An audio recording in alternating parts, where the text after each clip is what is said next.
Hello and welcome to Siemens Online Registered Installer Training. This is Module 1 of 6 modules, each scheduled to take about 30 minutes. Let's get started. Before we jump right into the details, we're going to spend a few minutes going over some of the structured cabling standards that apply for the systems that we'll be talking about.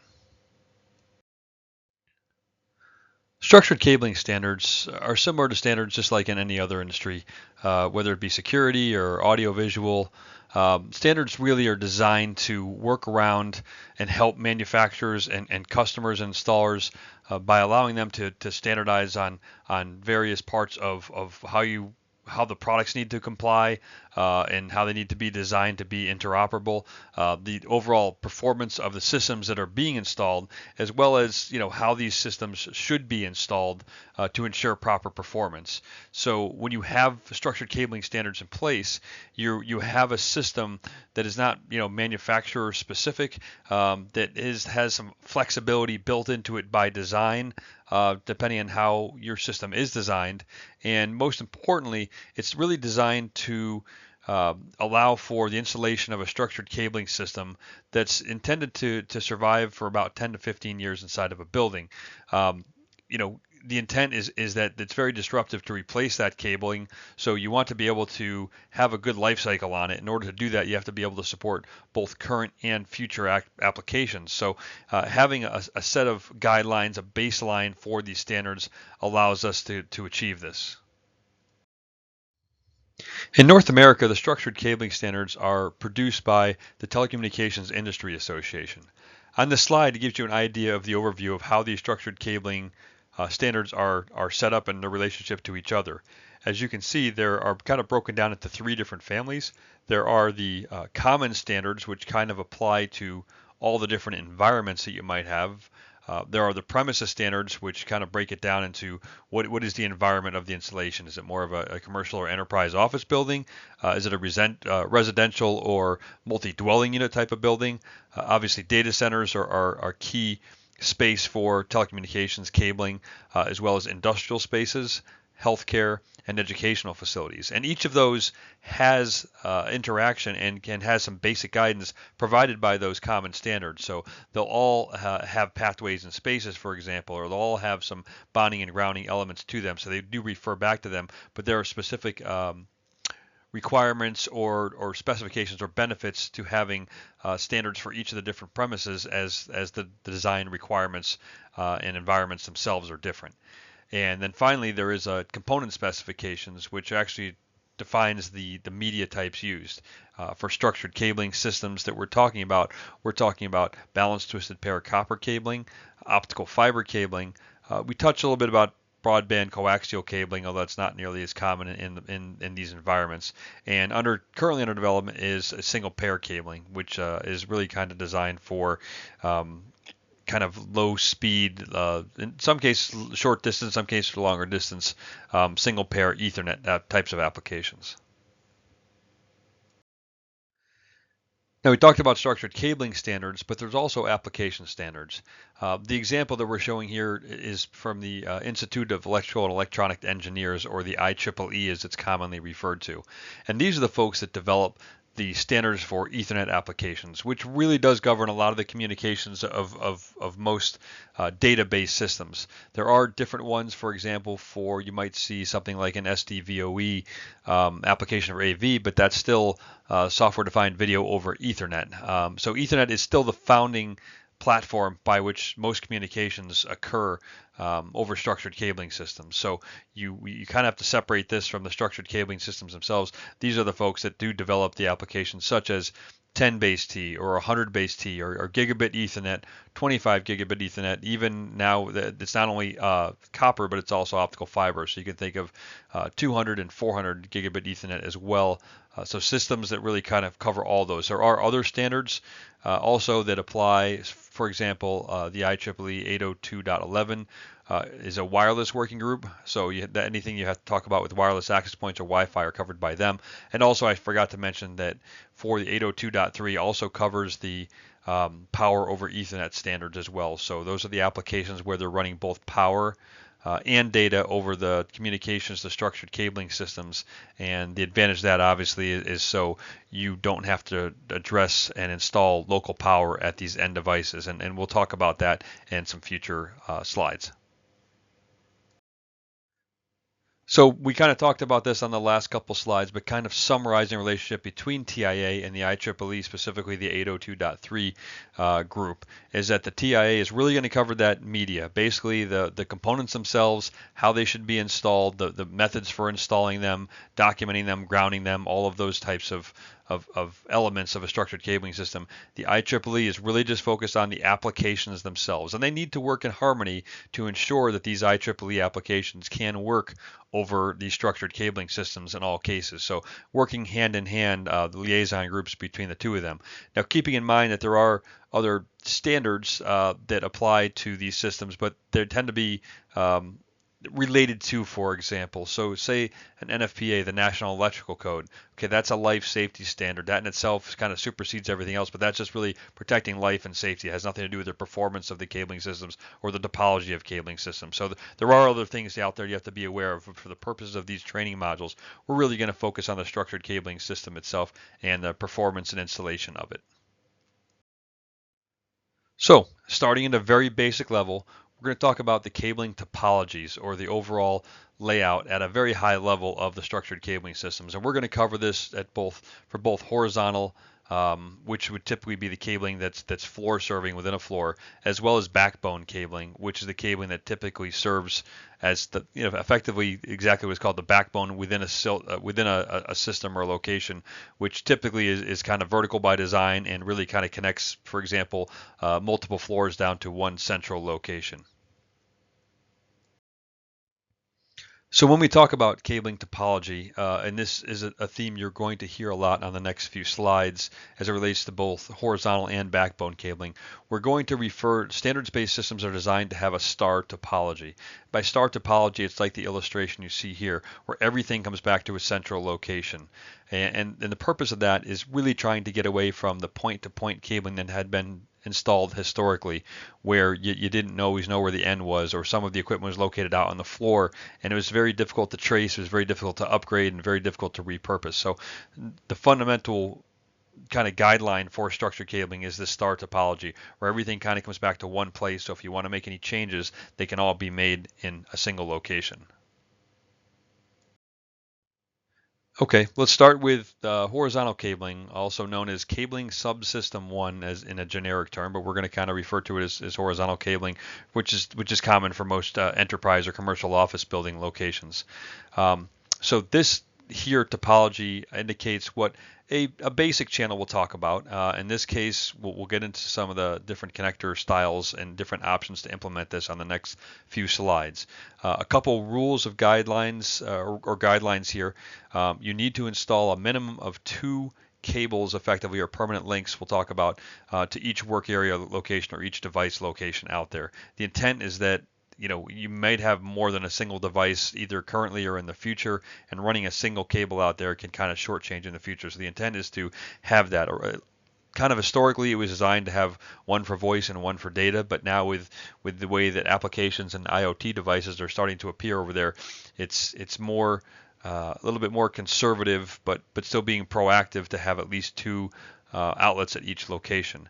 And when I say permanent links, what you see in the illustration here is the permanent link is really defined as the permanent cabling, if you will, or the cabling that goes from your telecommunications room out to your work area. And that's really designed to kind of more or less stay in place. And when you take that permanent link, and that would go, for example, to an outlet at the work area, to an outlet or a patch panel in the telecommunications room, when you add the cords to each end, the patch cords or equipment cords, that's what extends and turns a permanent link into a full channel. And a channel is really what the equipment sees. So you see in this illustration, we're going from, for example, this appears to be a laptop, through a patch cord, through the permanent link, to the patch panel, where then you run another patch cord into the, for example, Ethernet switch. Okay, so what the laptop and the Ethernet switch sees is actually the channel, the overall channel, and that's what's defines what the transmission will actually be for that communication devices from point A to point B. for structured cabling that's broken down to the permanent link, because there are ways to test that, and patch cords are subject to change. So if you exchange a patch cord for a different length or something at one or both ends, that can change the performance over the overall channel. So in many cases, people test the permanent link, and there, as you can see here, the important part about this is really those distances. So the overall channel distance cannot exceed 100 meters, and that's important because that's the number and the value that goes back to the IEEE who writes those applications, that they know that they will write applications that are designed to operate up to a distance of 100 meters overall. And so by doing that, you know that legacy applications for Ethernet, as well as future applications for some of these technologies, will be based around 100 meters of installed cabling. And what that is broken down to further is that the permanent link is limited to 90 meters, so that's a distance between your telecommunications outlet at the work area to the patch panel in the telecommunications room, and then you have up to 5 meters on each end for patch cords. So you have a total of 10 meters of patch cords, 90 meters of permanent link equals to 100 meters, and that's a number that you want to remember and track, because that is that golden length you don't want to exceed.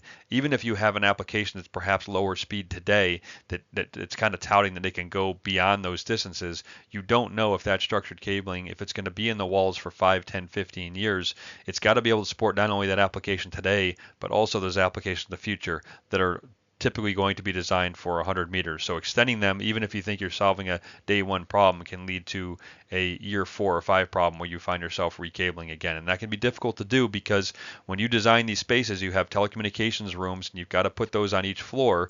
And if you design your floors so that you're going to exceed that 100 meters, it's very difficult to introduce another telecommunications room later on to address some of those extended lengths. So the rule of thumb, and this is actually a hard rule for structured cabling, is managing these lengths: 90 meters permanent link, 10 meters of total cordage for 100 meters of an overall channel.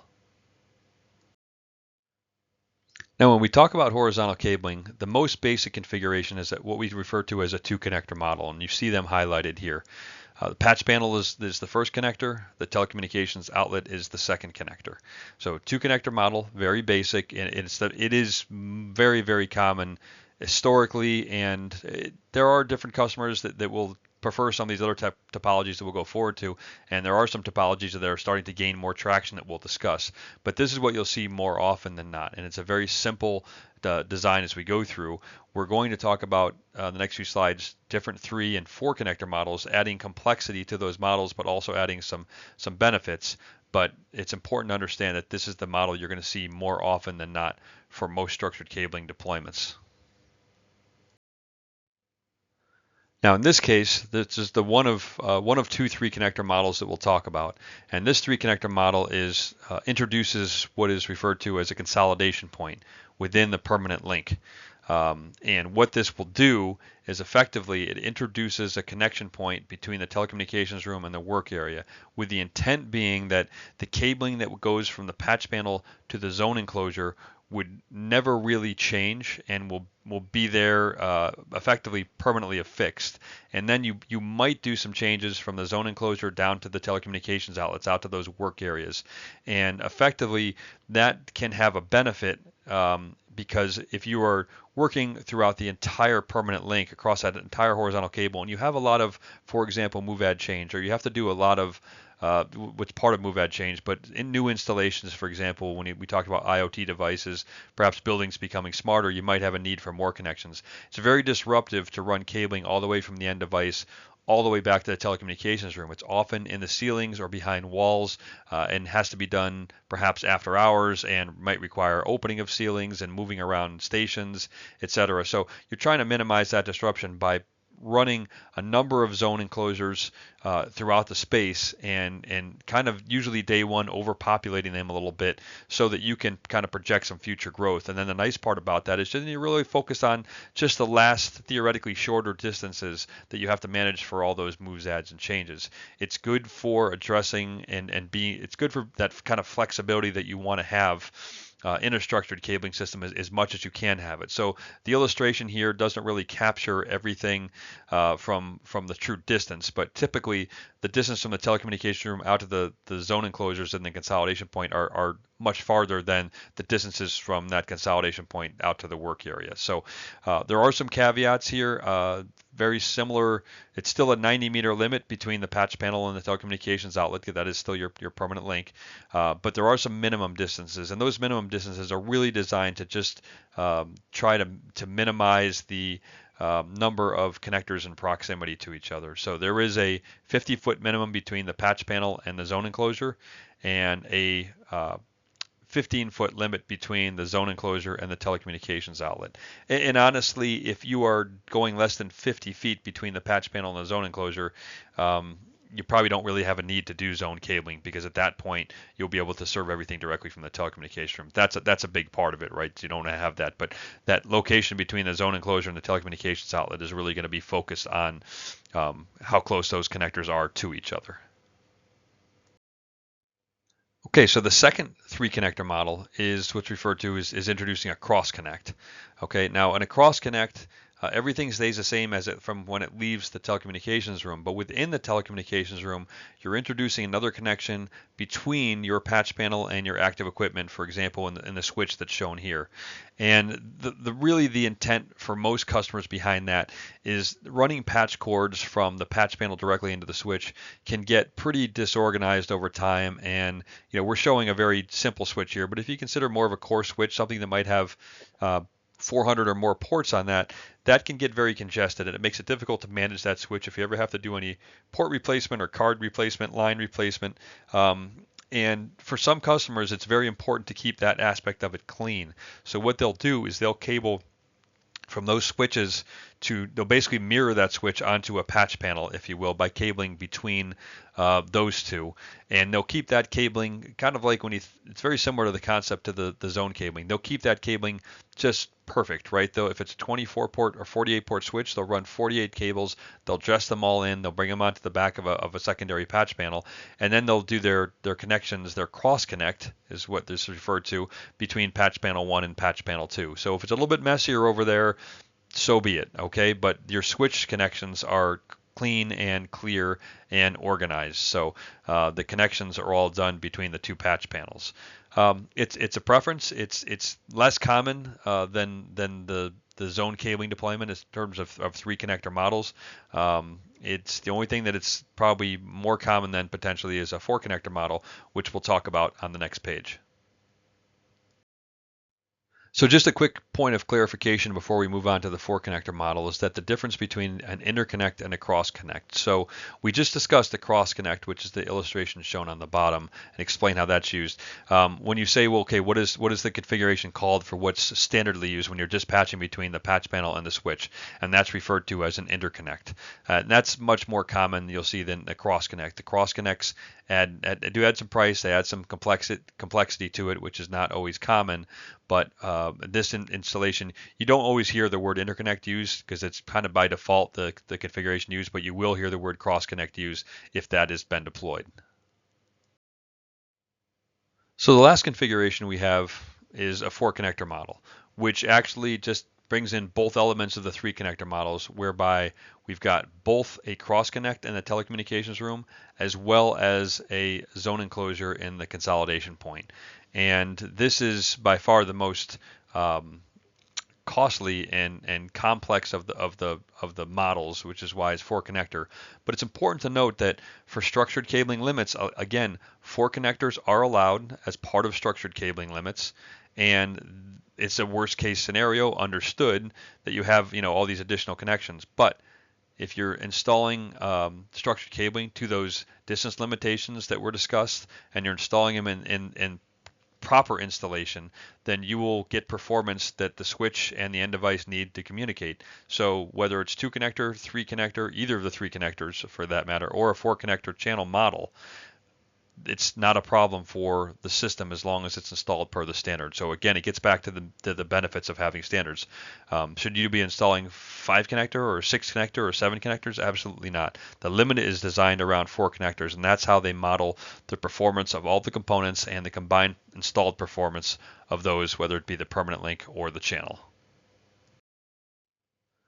So something new introduced fairly recently that addresses a lot of these IoT type of devices is something that's referred to as the modular plug terminated link, or MPTL. You'll see MPTL probably referenced more than the fully defined modular plug terminated link, but it's definitely out there. And what we're doing in this situation, whether or not you use a consolidation point, is the end device doesn't have an outlet at the work area and then a patch cord that runs the device. Rather, the horizontal cable terminates directly onto a modular plug. It's not necessarily ideal for structured cabling in terms of administration and repurposing of cables, but there are instances where it's to be used, and it's really to be used as a bit of an exception. And recognizing the proliferance of IoT devices and devices that are going perhaps above the ceiling or mounted external to a wall that make it difficult to install an outlet, a patch cord, is really what drove this. And there has been a fair amount of uptake in the market, but the intent is not to do it because it's easier. The intent is really to do this because you don't have that the limitations of that stuff is very difficult. So think of something like a wireless access point that's maybe mounted above the ceiling, or perhaps a security camera, or an intelligent building device, intelligent building control device that might be up there. In some cases, above ceilings are not workstations or walls or something that lends itself to having a faceplate there. You can put a surface mount box up there, absolutely, and we would recommend that, but there are instances where these might make sense, and you'll see some of these on future slides throughout here, but just keeping in mind that it's really designed to be an exception as opposed to the standard. But for many customers that are installing AV systems or security systems, or PoE lighting systems for that matter, it just doesn't always lend themselves to having that outlet and patch cord. So here's an example of an illustration of a few of the technologies we mentioned on the previous slide that lend themselves to the MPTL. And you can actually see here how it interacts with a wireless access point, with a security camera, with some LED lighting, where these are going to be mounted in challenging situations for having an outlet and a patch cord in place. So it's really some of these IoT type of technologies and intelligent building technologies which are becoming more and more prevalent, and more use of structured cabling, primarily as they transition to IP, as well as taking advantage of remote powering, which we'll talk about in the future. So whether you're talking about any of those technologies or digital displays or DAS systems, the MPTL is a big solution, kind of a problem solver for these types of applications, based upon where they're mounted.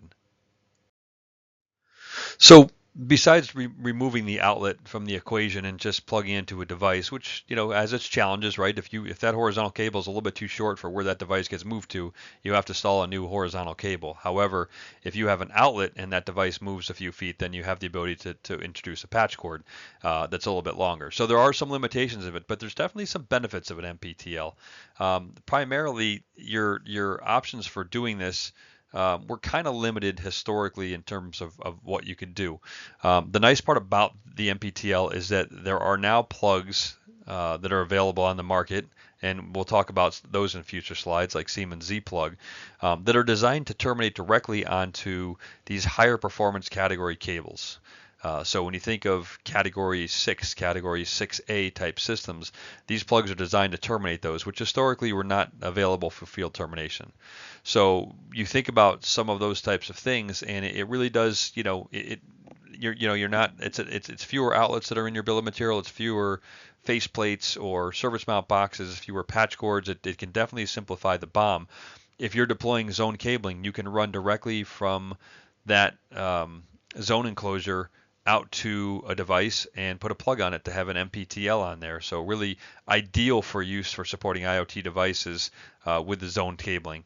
And in terms of security, you also have issues like the illustration that we've got here on the upper right, whereby patch cords might be exposed in a public area. Believe it or not, that is an actual photo from McCarran International Airport in Las Vegas, where you have the work area outlets through the patch cord that goes into the Wi-Fi, as well as a security camera. The additional ports kind of strung over there, so it'd be relatively easy to access those ports or to disconnect those ports. So there is some value in doing some of those types of things. There are also equipment such as security cameras shown in the bottom illustration where the cabling has to go through glands, and those glands are not always friendly to having a pre-terminated plug on the front end of them when making it through the glands. That one shown is not necessarily an issue, but there are others that are more challenging. In such cases, you have to feed the horizontal cable into the device and then terminate the plug. Prior to a couple years ago, that was not possible for higher performance category A type systems. So it potentially has the opportunity to solve multiple problems in the field. So when we talk about horizontal cables, we talked about the component standards and the commercial cabling standards. The question is what are the recognized cable types that can be used for horizontal cables? And we've got those listed here. The most common is the 4-pair balanced twisted pair cabling, which is our category 5E, 6, or 6A. Siemens recommends 6A for new installations. That can be found in just about any structured cabling standard, regardless of the environment, whether it be educational or data center or healthcare. Category 6A is recommended for new installations, primarily because its ability to support higher speeds to provide future proofing. So, for example, 10G base T for supporting high-speed transmission, as well as future applications using that, like SDVOE. You also have the option, though, that less common, to deploy multi-mode optical fiber, either OM3 or OM4, which are both laser optimized multi-mode fiber, and probably far and away the most commonly deployed technologies. You'll have a chance to evaluate those in a little bit more detail later on. With OM4 recommended for new installations again. There is also the option of single mode optical fiber, and we'll be talking about both copper and optical fiber in future chapters in more detail, but single mode is typically more designed for extended distances, so not very common in horizontal cabling, but certainly an available media type. And finally, there's broadband coaxial cabling, which we won't talk about in a lot of detail, but still is be used for some security, DAS, or low-grade communication circuits.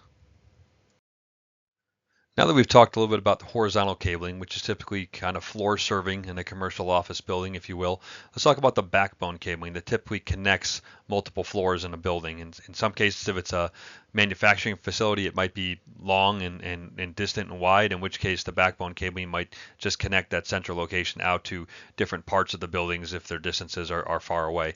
Now, the backbone cabling also uses a star topology, but there are multiple levels of backbone cabling. It can actually have up to 2 levels, and so when you introduce level 1, which is kind of the red lines coming out, then you get to level 2, which is kind of, you know, at a smaller scale. You effectively have stars of stars, and when you have those two together, it's referred to as a hierarchical star topology.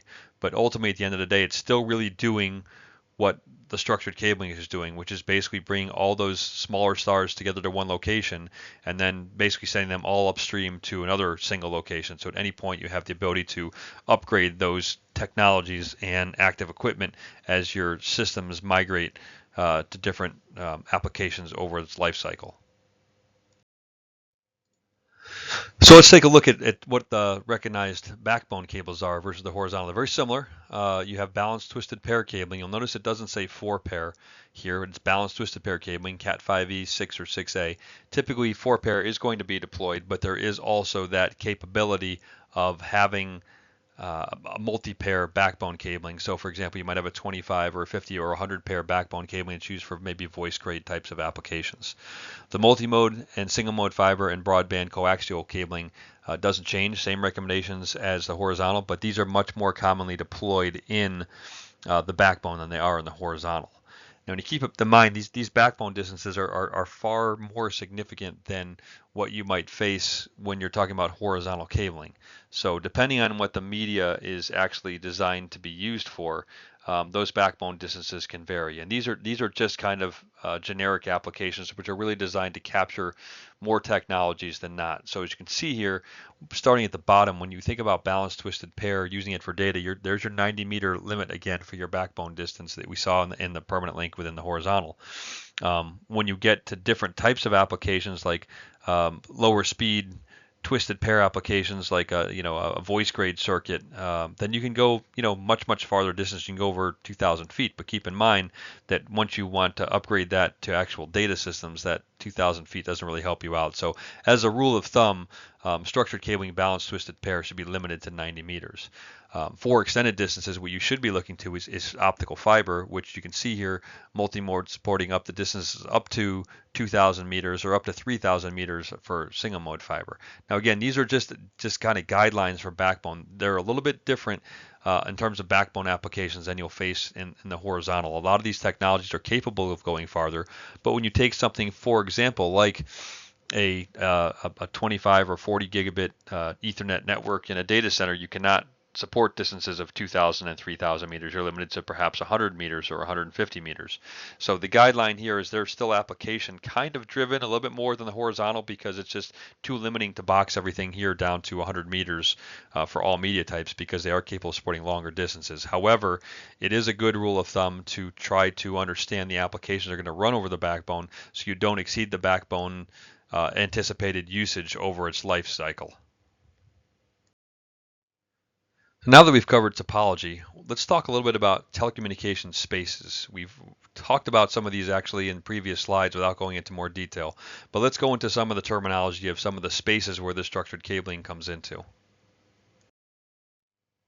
So in a typical commercial office building, the topology used is kind of shown here, and it starts at a very high level with a campus or interbuilding backbone. So it's connecting typically between buildings, and that's the blue line with the dots and the dash.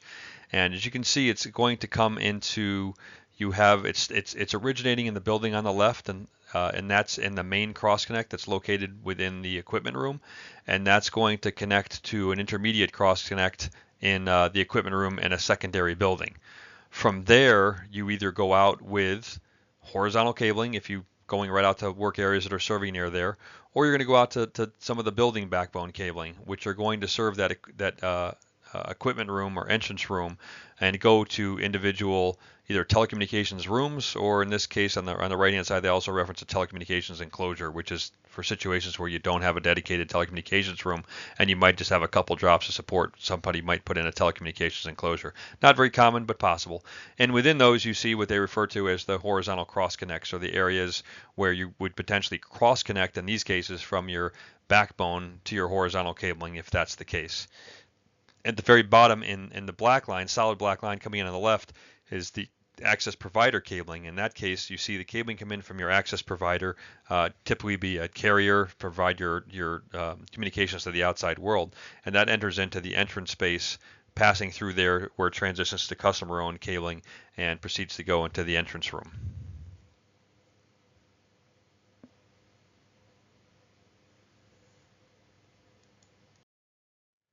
So the telecommunications room is where we're going to be spending a lot of your time if you're installing cabling systems.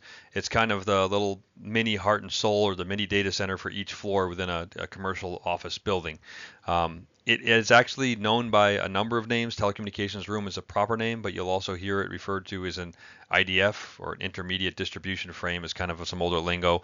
You might also hear it referred to as a telecommunications closet, or some variation of those two terms. So it depends on what that particular customer is using or referring to. If there is no name, we would prefer to see that called the telecommunications room, and that's where all your horizontal cabling is going to come into, that goes out to the work areas, as well as backbone that goes back to your kind of centralized main cross connect, if you will. So it's specifically designed to bring those cables in, to terminate, to connect between them, and also to have equipment there that's floor serving for that particular for all those horizontal cables as well. There are instances where you might have two telecommunications room on the floor, depending on the size of it. There are instances where maybe you have a 3-floor building where the third floor only has 5 or 10 outlets on there, and customers don't really want to have and install a whole new telecommunications room up there, which is typically a secured room that's a conditioned space, things of that nature, has to have conduits connecting it to the other telecommunications room.